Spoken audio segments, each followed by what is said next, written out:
Des clubs qui menacent de faire grève le dernier week-end de novembre. Ce serait du jamais vu depuis 40 ans. Ils s'opposent à la fameuse taxe à 75% sur les hauts revenus.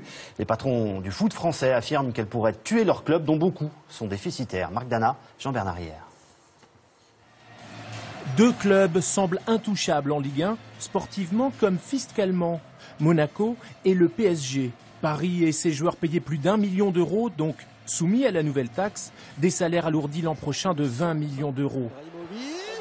Pas un problème selon le propriétaire qatari, pour qui ce type d'exploit n'a pas de prix.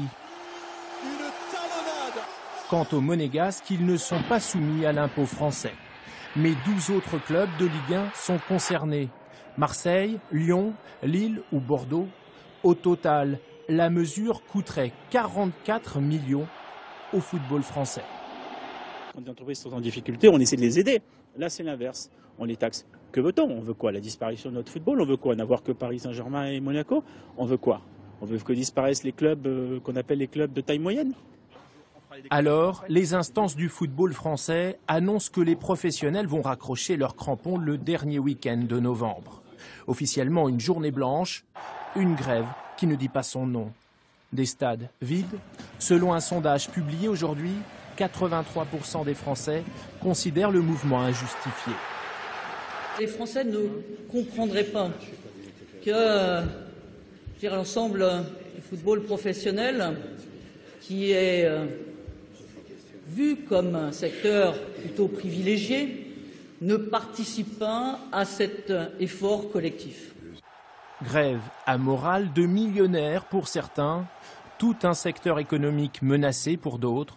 François Hollande doit rencontrer les patrons des clubs professionnels jeudi prochain. Pour prolonger le débat, nous recevons Jean-Pierre Louvel, le président de l'Union des clubs professionnels de football. Bonsoir, merci d'être avec nous. Bonsoir. Les salaires des joueurs de foot ont atteint des sommets cette année. Ne craignez-vous pas que votre message ait bien du mal à passer?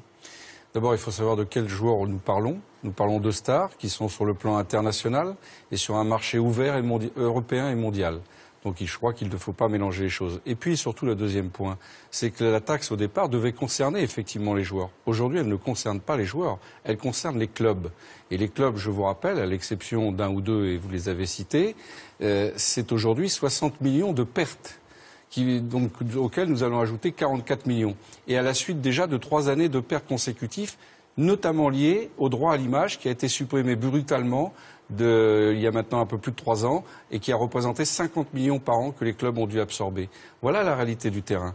Et puis enfin, je vais ajouter, vous parlez des hauts salaires, mais vous ne parlez pas de cette filière de 25 000 emplois, avec des administratifs, avec des secrétaires, avec des jardiniers, avec des gens qui travaillent, qui sont au SMIC et qui craignent aussi pour leur emploi.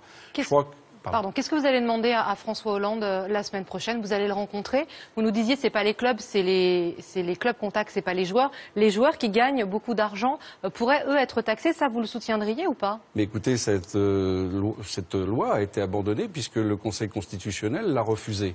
Donc c'est qu'il y avait aussi un vice dans cette taxe qui était pour ces joueurs. Aujourd'hui, le cas n'est plus le même. On impose donc des clubs.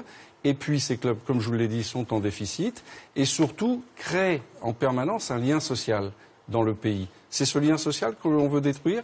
Je vous rappelle quand même. C'est pas très populaire comme mesure, comme revendication. C'est aujourd'hui pas populaire. Il faut donc expliquer. Vous savez combien apporte le football français à l'État et aux collectivités locales? 700 millions par an. Non, mais ça rapporte quoi ces joueurs stars finalement au PIB de la France en valeur ajoutée?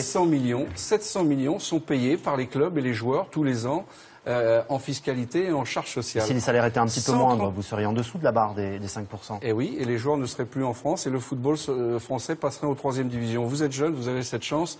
Moi, j'ai connu le football dans ma jeunesse qui ne représentait rien sur le plan européen, qui était battu régulièrement par toutes les nations européennes. C'est ce que nous voulons pour notre jeunesse de demain.